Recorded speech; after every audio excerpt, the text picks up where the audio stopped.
యమునా నది. ఒకప్పుడు అది స్వచ్ఛంగా జీవంతో నిండిన నది. కానీ కాలక్రమేణా అక్కడ ఒక భయంకరమైన నాగు చేరింది. అతని పేరు కాళీయుడు. అతను తన విషంతో మొత్తం నదిని కలుషితం చేశాడు.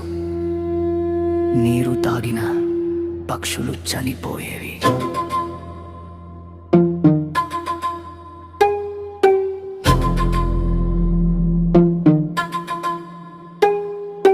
పశువులు దగ్గరికి వెళ్ళాలంటే భయపడేవి ఎడుగా. గ్రామ ప్రజలు ఆ నది పేరు వినగానే వణికిపోయేవారు.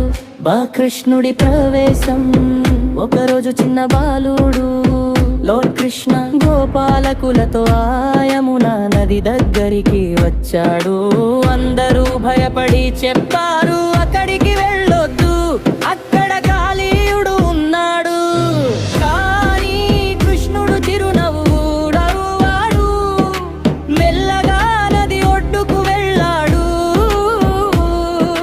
నదిలోకి దూకుడు అందరూ చూస్తుండగానే కృష్ణుడు ఒక్కసారిగా యమునాలోకి దూకాడు. నీరు ఒక్కసారిగా అలజడి అయింది. ఆకాశం చీకటిగా మారింది.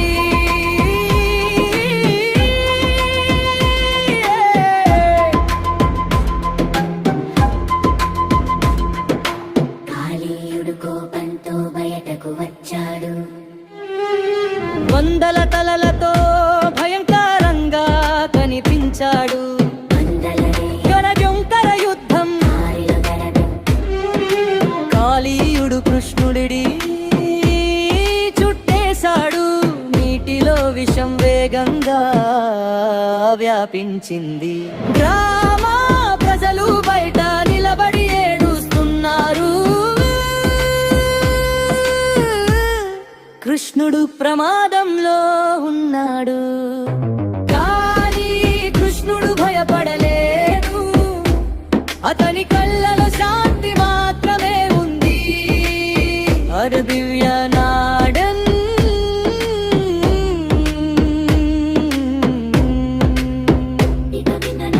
కృష్ణుడు కాళీయుడి తలపైకి ఎక్కాడు. మొదటి తలపై పాదం, రెండో తలపై పాదం, మూడో తలపై పాదం.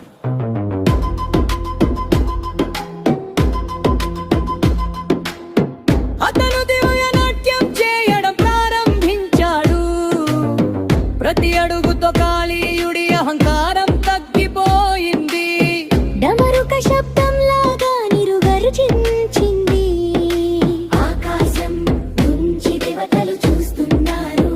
అనకాళీయుడి పశ్చాత్తాపం. తీవ్రమైన నొప్పితో కాళీయుడు కదలలేకపోయాడు. అతని గర్వం పూర్తిగా నాశనమైంది. అతను చేతులు జోడించి చెప్పాడు, నన్ను క్షమించు, నేను పొరపాటు చేశాను. ఆ కృష్ణుడి కరుణ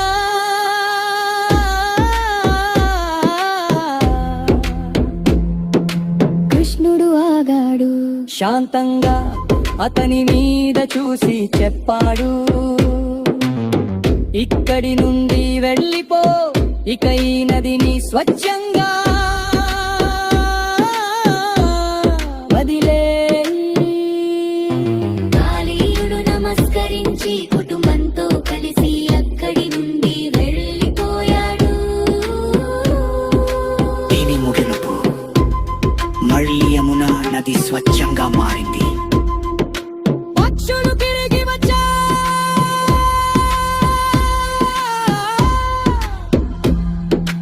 రామ ప్రజలు ఆనందించారు.